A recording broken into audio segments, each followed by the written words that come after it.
Skyhook, or certainly of this zone at the moment. They are able to clean up the pieces below them, and they are the only team that are on the southwest. That is one of the beneficial things here. Everyone else is in that structure dead in the middle, so there is a real opportunity for Gaming Gladiators, if they don't get spotted, to maybe win this game. Passion UA tried to get a respawn in there, I think, but it was so split from where the rest of the team were. It was kind of just like yeah, good luck. We'll see what happens to you when you get down. If you land, you land. If you don't, well, we'll play this one out as a duo. But Danish still up on this height, and they are going to be in for quite some time as well. The difficulties you always talk about, though, is what do you do from this position? Because at some point, you have to drop. The teams underneath can wait just a second longer, and as you land, with the lack of horizons, of course, in the compositions that we're seeing, your gun isn't up. You're going to take a little bit of stun, which means that you're not going to be able to fight immediately. That gives the teams underneath just that second advantage. Danish are going to be thinking, how do we play it from here? I think my worry for most of these squads is when do you move? If you move a second too early, you're going to be punished for it. The Gaming Gladiators want to go unseen as best as they can because the other three remaining teams are all in the same position. You could see tiered like that cake that you were talking of, but if all of them look at GG at the same time, as you say, I'm getting excited about thinking about cake, then GG will just be absolutely obliterated, and here they go. They have to use the smoke just to move in. There is crosshairs trained on them, but at the moment, they have dodged all said bullets. It looks like they're trying to move up to those blue bins. The question is, do Danish have angles on them? Skynade's coming in as well. The Watson Gen should be good enough to keep those at bay, though. But Danish, they're going to have to make the move first. The Cowball's going to go down as well, which is allowing GG to move away from some of these lines of sight. Now they're trying to play as much space as possible. If GG can survive for around 10 seconds, 15 seconds more, then they will have an opportunity to win this game. But survivability is all they are worried about right now. Yeah, all the ults starting to arrive, but I think GG are in one of the better positions because they can reset behind this wall and watch all the drops, but sadly the wall doesn't last long enough, and they're going to be the first focus point for some of these teams that have height. Yeah, just caught out a little bit there. You see, they just didn't have enough cover. The wall maybe used a little bit earlier than it needed to be. They needed to survive, like I mentioned, for around 15, 20 seconds maybe even, as young Hong Kong and crew up on that high ground are playing the height for as long as they can, and in the end, they don't really need to do anything because the lobby takes care of itself. Some simple shots down in those final moments means that they will take home the win. And Danish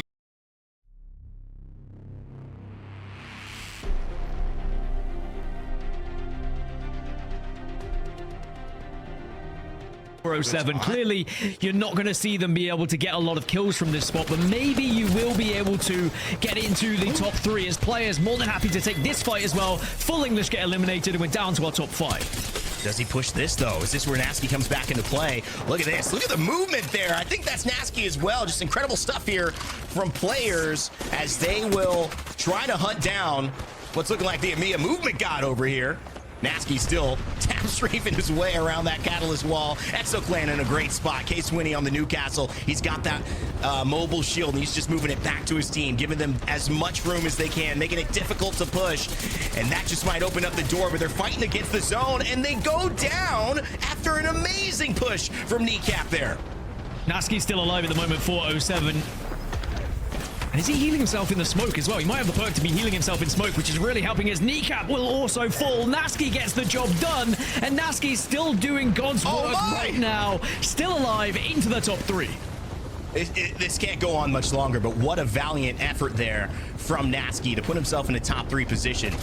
We saw this once before. I'm not going to jinx it, but there's a little man named Hardeki, and he found a way in this type of situation to be the one to come out on top. It will not happen here. It was wishful thinking, but Nasky to get a top 3 after his whole team went down in top 6 certainly seems like he is sticking to his word to play much better this time around. Nine Lives Esports, they went down early. Vipes, he was the one who was taken down, but now he goes down first again, and his teammates who have found a way to revive him there. Hanzo's gonna get 1, but he will not get the second. It is players who will come out on top in our match day number 3, game 2.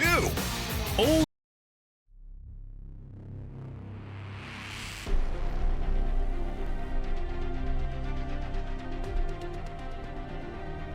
squads now remain. That was 3 teams who all got ripped apart as the zone closed in.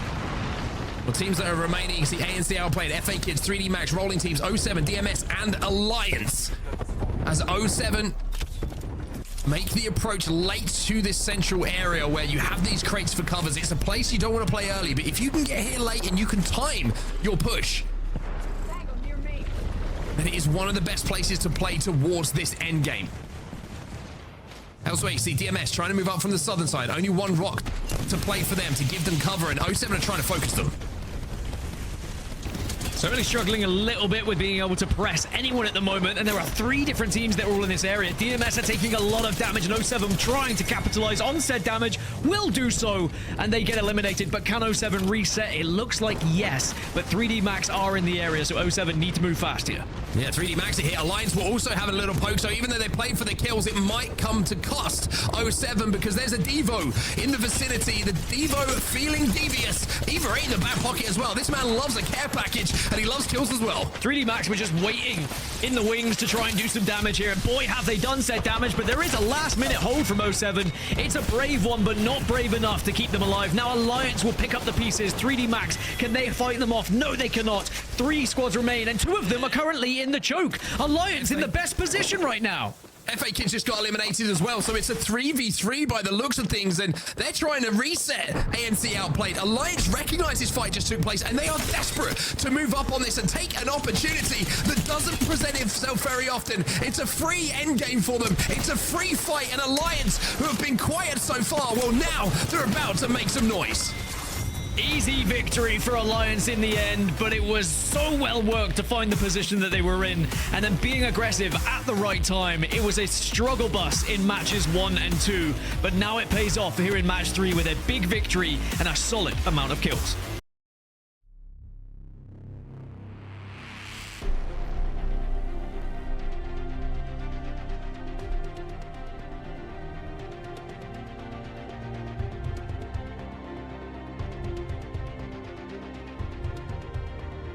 Hong Kong and Fricks, the Danish duo, will take that one. And it does seem like Danish is still in the mix, so watch out for them. But they're in the same building as 07. So 2 of our teams that have top 1, top 3 are going to probably here have to fight it out to see who can stay alive in our top 6, as we've got rolling teams. Exo Clan, Stay Healthy, Danish, 07, and Alliance alive here for this final end zone mark.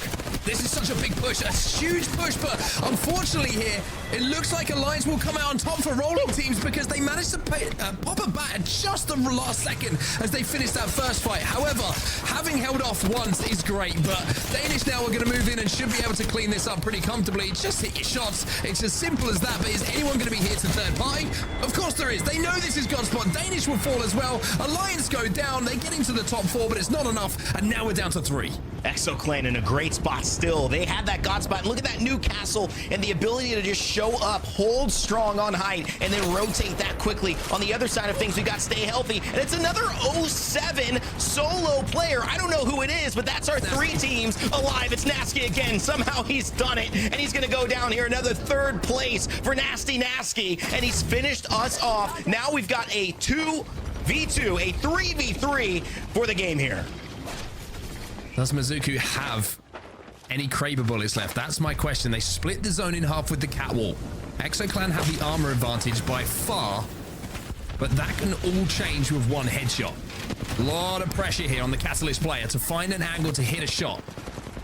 But you can see that they don't really have great angles to play with. It's about playing the head glitch, which makes this shot even more difficult. But one thing that's going to give you an opportunity, maybe it's the castle wall. Knowing there's going to be a new castle behind it, you can pop ahead. 95's good, but is it good enough to win this fight? Not even close. Mizuku takes so much damage in return, and it looks like Stay Healthy are going to do just the opposite of that. Is Exo Clan are your champion to start off Storm Point.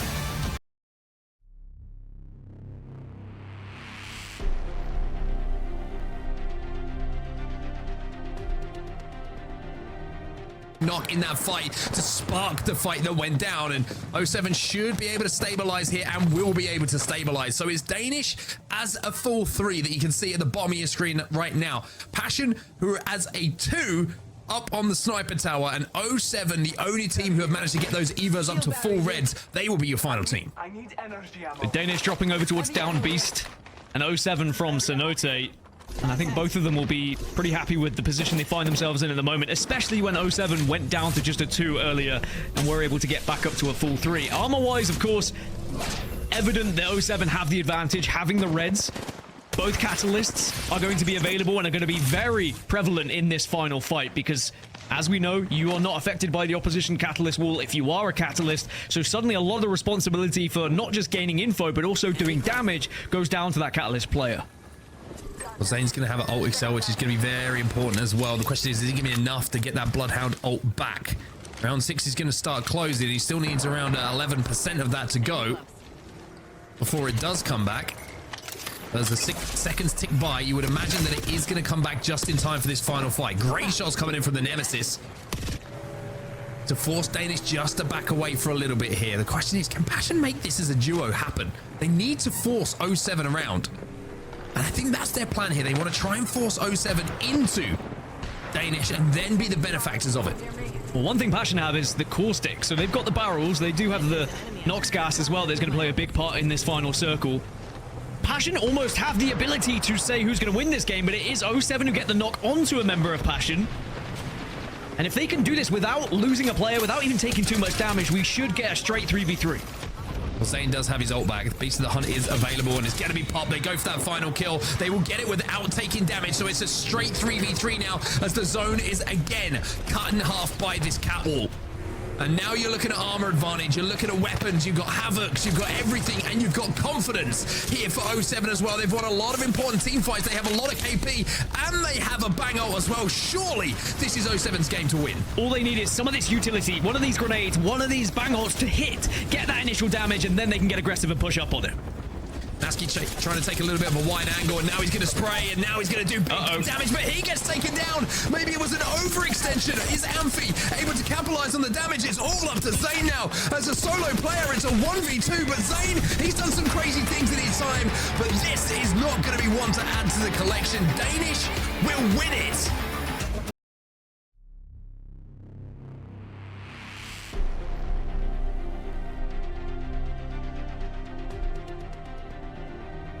And you can see at the moment, Passion are in a position where there's several teams that have got eyes on them, and it still allows 07 to find themselves in a really solid spot. Their biggest concern, though, is if they get dropped on when they've taken damage, so they have to be very careful with their position. I would say the biggest concern is accidentally getting dragged into that cannon, because I've done that before in a game, and it is extremely embarrassing, and it's happened to the best of us. 07 still in position to close this out. Destiny is certainly in their own hands for now. 35 seconds until that zone starts to creep in. But for now, everybody looks safe. I wouldn't say comfortable, but certainly safe. It's really Stay Healthy who are the team that are the healthiest at the moment in terms of being away from all the confrontation. And they've kind of gone under the radar a little bit. There's certainly teams that know where they are, but they can have a big influence on how this fight goes because they've got the perfect angle on Passion. I will say that the Passion, I'm pretty sure, have a Trident up there. And a late game boost into zone using the Trident, it's risky. Effect would do it. It might just give them a little bit of space that they're looking for. Maybe they'll be inspired by Effects for what he did a little bit earlier. Ult's coming down again to try and force Passion off of this height. But 07, they are being patient. They recognize that this is one of the better positions. But they're still worried that that drop is going to come. But I think Passion, if they are forced into this drop, they will be forced into a fight that they're most likely going to lose. Well, Vex will be eliminated in the meantime, and you can see that now Stay Healthy, they're trying to get some shots down, but the players coming in from 07, they're trying to cut the zone in half. They want to take control of this rock for the endgame. Amphi's going to fly in, a little bit of a spray, not too much action when it comes to damage numbers, but his teammates are there to clean it up, and Stay Healthy will be eliminated. 3 squads remaining, 07 have made the play. For 07, they reset slightly, but now Passion get involved, as well as Passion UA from a distance, but Passion have lost 1, make it 2. And there's one last remaining player for Passion to do some damage, and will be able to stay alive, but what can you do as an individual here? You bank on the henchman, you win the game. Passion will get it done in the final game. What a performance it was from them to win the final moments.